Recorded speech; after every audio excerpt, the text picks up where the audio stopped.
This is something you guys have been requesting the hell at it for a long time. It took a lot of time, but I finally found 3 stories that take place during school lockdowns. It was a typical boring day in calculus. Only, it was Friday 7th period, meaning the week was almost over, and spring break would finally be upon us. So everybody was getting antsy in their seats. I could tell we didn't have a test that day, like a lot of my friends did with their other teachers. So our teacher, in the middle of class, just decided to start playing games with us on Sparkle Calm. He was a very laid-back teacher like that. As we were doing some brand logo quiz on Sparkle, I remember the exact moment it happened right after my friend answered a question. I remember the exact answer to Adidas. The dean's voice came through a loudspeaker. He sounded panicked and frantic as he told all the teachers this was not a drill and to go into lockdown. I actually got the chills, and I got goosebumps on my arms, as our usually laid-back teacher too seemed panicked as he ran to turn off the lights and ushered us to the back corner of the room. We all sat in silence for about 2 minutes, and then the usual buzzing that came from a panel in the back of the room ceased, indicating that the school must have cut all the power. We all looked at each other, realizing this must be serious. A few more minutes of waiting. Later, we heard a man screaming at the top of his lungs coming down the hallway. 2 girls in the class actually started crying, which made all of us even more scared. As the screaming got closer to the classroom, the lunatic-sounding man started banging on the lockers while screaming, "I'll kill all of you." It was at that moment that I started to fear for my life. My teacher shushed to us as we all looked at each other to see our peers' reactions. The banging then moved from the lockers to our classroom door. And that's when one of the crying girls screamed, "No!" The banging on the door only grew worse as the man started screaming, "Open up!" 2 of the girls in the class were crying out loud. Now, it felt like an eternity that man was pounding at the door. But eventually, he finally continued down the hallways, screaming like a mentally insane person, until we could not hear him anymore, I'd say 10 minutes later. Though it felt like half an hour given the situation, the dean came back on the loudspeaker, explaining the situation, which was surprising for him to do. He explained that some apparently mentally unstable person entered the building and assaulted the woman sitting at the front desk, causing her to flee the building, screaming, and staff wasn't sure if the man was armed or not. Now, this was before the school had cameras or could afford proper security, so the school was wide open to something like this happening. The staff had done a sweep of all the hallways and classrooms and couldn't find him. So the dean instructed the teachers to resume teaching, but to keep all the doors locked and to not let any students leave for any reasons. The most disturbing part, however, is that one of the janitors working the night shift found the man sleeping in one of the storage closets near the back end of the school. And according to rumors that were spread by my peers, sticking out of his pocket was a .44 Magnum. The janitor must have done something stupid to wake him up. For example, leaving the closet door open, because by the time a police officer could arrive on the scene, the man was gone. My entire class, as far as I know to this day, has no idea if this man was ever found. But I like to think that right now, he's being given the proper help that he needs. My school has 2 lunch periods. First, lunch period is for all 6th graders and some 7th graders. The second lunch period is for the other half of the 7th graders and all 8th graders. The lockdown happened in the beginning of October. The day the lockdown occurred, it was overcast and rainy during the fresh lunch period. I heard 4 loud booms. I personally thought it was thunder, but the entire lunch crowd started screaming. I was thinking those kids were just serious. Schmitra. But the campus security came in and started yelling at Pete to go into the multi-purpose room.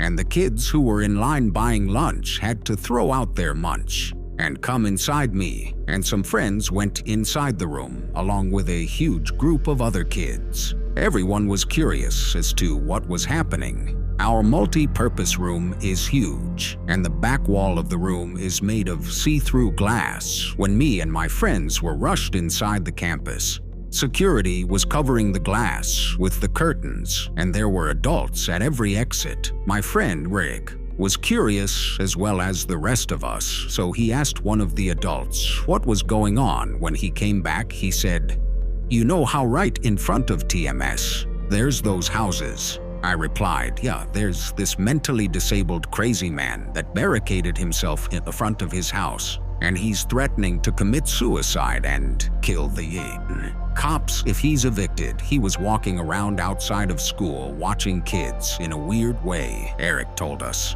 It turned out the man was also a registered sex offender. Making matters worse, we were stuck in the multi-purpose room for a whole hour, taking up 2 periods after the whole thing was settled. We were escorted to our classrooms one by one. I later found out that the man lives next to my friend Brandy, who told me about the previous Halloween when she saw the same man at his window cutting his arm and writing in his own blood, "Don't come here or I'll kill you." On his window, of course, being Halloween. People, including Brandy, assumed it was just for the holiday, but after this horrific incident, we knew this man was mental, and we're glad he never got near us.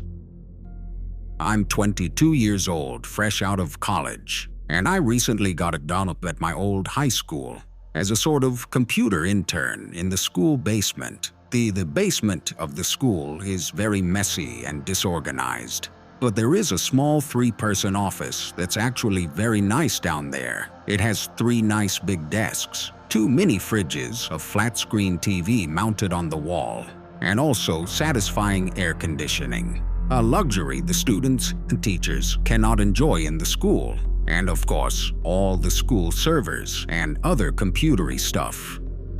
I got the whoop because 3 of my old computer teachers flat out adored me. I could actually consider them as real friends, not just teacher figures, so they all helped tremendously in landing me this job. It's been great until something that happened a few weeks ago. My 2 co-workers that share the office with me, Dave and Gary, weren't in the office at the time. They were upstairs working on papers or whatever. I was eating my sandwich during my lunch break when I got a phone call from one of the women in the front office telling me the school was on lockdown and that somebody possibly armed had entered the school. There wasn't much that I could do other than turn off the lights because, surprisingly, as nice as this little office was, it didn't have an actual door to it, just a big opening. And the door to the whole basement didn't even have a working lock for my own safety. I did turn off all the lights in the office and my computer screen. I kept my phone on the desk texting Bulk, Gary, and Dave, but they wouldn't respond. I sat down there in the dark playing games on my phone for like 20 minutes, waiting for the call from up front to tell me to resume working. I had no idea what was happening. I couldn't hear what was going on upstairs from down here, but I was not allowed to make any calls until I was informed that the lockdown was over. Then the noisy basement door opened as the creaking echoed across the basement and into my office. I sat up from my seat, wondering if I should call out Gary or Dave. I was eager to get some info from them. Someone then came running down the stairs, and their footsteps were approaching my office. I pushed away my chair and crawled under my desk. Somebody entered the office, but did not turn on the lights. There was just silence. I can't even describe the fear I was experiencing. I felt like if I made one sudden noise, I'd be a dead man. Suddenly, my phone dinged as I got a text message. I felt my entire world shrivel up and die at that one moment. As I clenched my teeth and fear footsteps suddenly moved closer to me, until I finally dug out from under the desk in capitulation. begging whoever it was not to kill me, and just then someone grabbed my arm and pulled me up. It was some guy in a red plaid button-up jeans and a reddish-black cap. He told me, "It's okay, I'm just down here hiding." "With you, what's going on up there?" I whispered to him. He kind of ignored my question and asked me if there's an exit down here. I told him, "Yeah, around that way." Before he could do anything else, I asked him, "Who are you?" There was a brief moment of silence before Ma started explaining. He was coming in to pick up his son when a teacher told him to hide after his explanation. I checked my phone and saw the text I received was from Dave. It said, "Dude, this is crazy. Some guy with a gunshot. Mr. Buckley, he's wearing a red shirt in the hat. Whatever you do, don't come upstairs." I was about to reread that text out loud to the man until I realized I looked up and felt my stomach sink. The man seemed to catch on to my suspicious stare, panicking. All I could think to do was to run for the upstairs. A gunshot echoed through the basement, and I could hear the bullet ricochet off something metal in the darkness. But thank God that bullet missed me, and I made it upstairs. Fortunately, police were waiting at all exits, including the basement exit, and called them on the second he opened the store. More good news, our teacher, Mr. Buckley, survived the gunshot. It was later determined that the man and Mr. Buckley had some beef for whatever reason, but that was never revealed. All we know is that Mr. Buckley couldn't have done anything that would have warranted this kind of reaction, and I know that the sound of that gunshot will forever echo in my mind.